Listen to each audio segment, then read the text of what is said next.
So I phoned up the police on Tuesday, reported my bike missing and stolen, etc. Got given a crime number. Obviously they weren't overly enthused about the possibility of me having it successfully returned. They even said that they were going to close the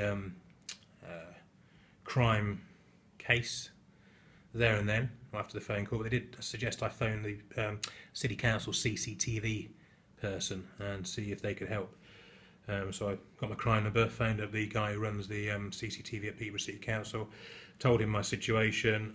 He was very helpful, but he said, you know, it is a long period, and I obviously said to him, well, look, I'm happy to sit through if needs be and go through the video myself in my own time. He said, you can't do that.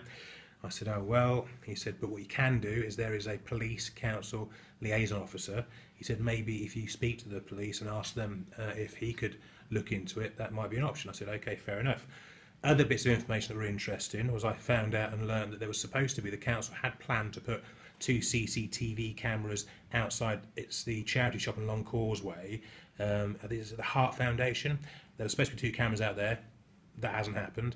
Also, CCTV chap said the one that covers Long Causeway is one that does move about, and also when it is looking at the bike rack, it's actually sections of the picture are distorted or covered by a tree and a lamppost. So again, not ideal, because again, CCTV is there for a reason in the city centre, according to this, what's that group in our city, the City Safety Forum group thing. You know, and I mean, imagine if someone had been assaulted. You know, it's just not therefore reliable, or certainly not 100% reliable. Anyhow, phoned up the police, said to them, is there any chance the police council liaison officer can do this? Again, they reiterated about resource, time it would take, etc. I said, well, the guy at the council, the CCTV chap, said you don't need to sit there for 9 hours because you can fast forward around the bits when it's not looking at Long Causeway, etc. But no, they weren't having it.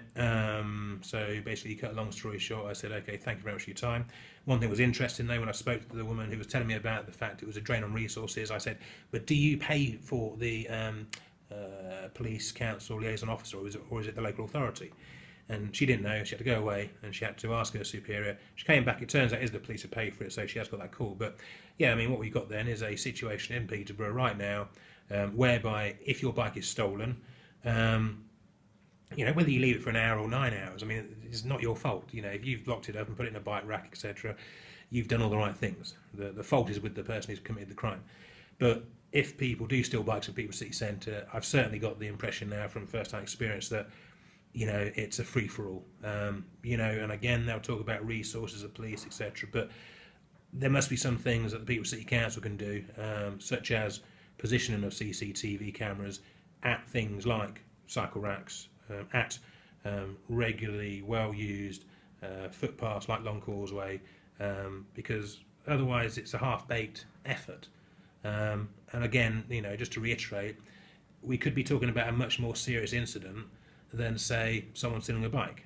I'll get over this, but there might be something that occurs at that location which is far more serious, and you know, they're not going to capture anything. So it's a shame. But again, it just goes to show that when you've got the experience, you can see firsthand where the failings are. And yeah, you know, we've got fountains.